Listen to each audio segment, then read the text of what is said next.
മാന്യസദസ്സിന് വന്ദനം. ജൂലൈ 5 ബഷീർ ദിനം. ജനപ്രിയ എഴുത്തുകാരനായിരുന്ന വൈക്കം മുഹമ്മദ് ബഷീർ ബേപ്പൂർ സുൽത്താൻ എന്ന പേരിൽ അറിയപ്പെട്ടു.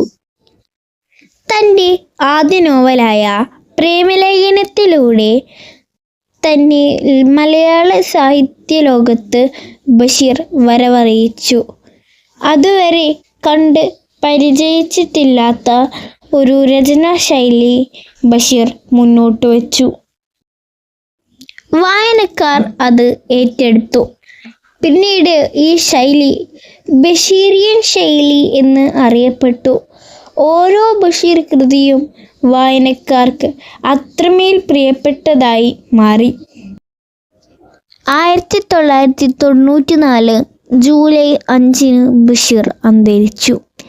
എത്ര സംവത്സരങ്ങൾ കഴിഞ്ഞാലും ബഷീർ കൃതികൾ അനശ്വരമായി നിലനിൽക്കും. നന്ദി, നമസ്കാരം. വീഡിയോ ഇഷ്ടപ്പെട്ടാൽ ലൈക്ക് ചെയ്യാനും ഷെയർ ചെയ്യാനും സബ്സ്ക്രൈബ് ചെയ്യാനും മറക്കരുതേ. ഇനിയും ഇതുപോലെയുള്ള വിജ്ഞാനപ്രദമായ വീഡിയോകൾക്കായി ഈ ചാനൽ സബ്സ്ക്രൈബ് ചെയ്യുക.